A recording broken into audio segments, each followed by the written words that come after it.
ეს არის თერაპიული ზღაპრებისა და იგავების არხი. მე გახლავართ ფსიქოთერაპევტი მერაბ ბონიანი. დღეს გთავაზობთ იგავს რა ღირვარ. თოთ მოიწონოთ და გამოიწეროთ ჩვენი არხი. ერთხელ ორი მეზღვაური სამოგზაუროდ წავიდა, რათა თავიანთი ბედი ეპოვათ. ერთ კუნძულთან მიცურეს, რომლის ტომის ბელაცაც ორი ქალიშვილი ჰყავდა. უფროსი მზეთუნახავი იყო, ხოლო უმცროსზე ამას ვერავინ იტყოდა.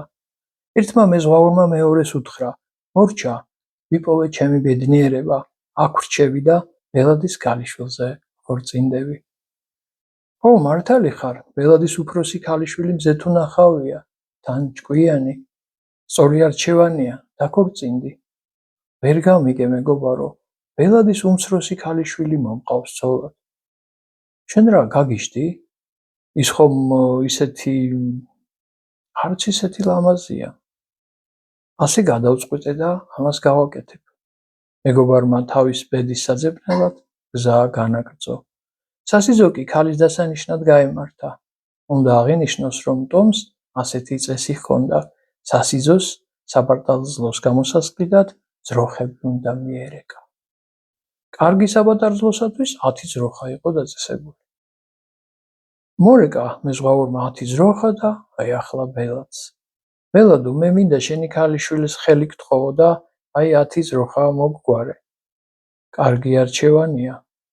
ჩემი უფროსი ქალიშვილი მზეთუნახავია, თან ჭკვიანი, ის 10 ძროხა ღირს, თანახმოვარ, წაიყვანე. არა, ბელადო, ვერ გამიგე, მე შენს უმცროს ქალიშვილზე მსურს დაქორწინება. შენ რა ხუმრობ? ვერ ხედავ ის ისეთი არც ისეთი ლამაზია. სწორედ მისი შერთვა მინდა. კარგი, მაგრამ ჩემი პატიოსნება მავალდებულებს გითხრა, რომ 10 ძროხას ვერ მივიღებ. უმცროსი ქალიშვილი ამდენი არ ღირს. მხოლოდ 3 ძროხას დავიტოვებ, მეც არა. არა, მე მასში, სწორედაც რომ 10 ძროხის გადახდა მინდა. ისინი დაქორწინდნენ. რამდენიმე წელი გავიდა და მოხეტიალე მეგობარმა, რომელსაც უკვე საკუთარი გემი ჰყავდა, გადაწყვიტა ძმაკას წვეოდა და გაეგო, როგორ წარიმართა მისი ცხოვრება.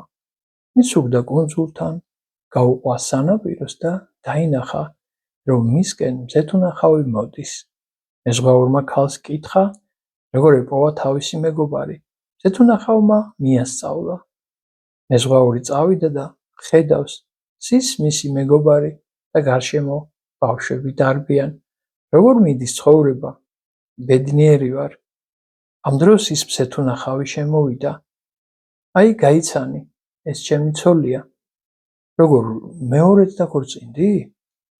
არა, ეს ისევ ის, ჩემი არჩეული ქალია. კი, მაგრამ ასე როგორ შეიცვალა? ათექი და თვითონ მას კითხე. მეზღვაური ქალს მიუახლოვდა და ჰკითხა, მაპატიე, მაგრამ მახსოვს, როგორი იყავი, არც თუ ისეთი. რა მოხდა, რომ ახლა ასეც მზეთუნახავად ქცეულ ხარ? უბრალოდ ერთხელ მივხვდი, რომ 10 ძროხა ვღირვარ. ვთხოვთ გაგვიზიაროთ თქვენი მოსაზრებები ამ იგავთან დაკავშირებით, რაც ჩვენთვის ძალიან მნიშვნელოვანია და ვთხოვთ გამოიწეროთ ჩვენი არხი.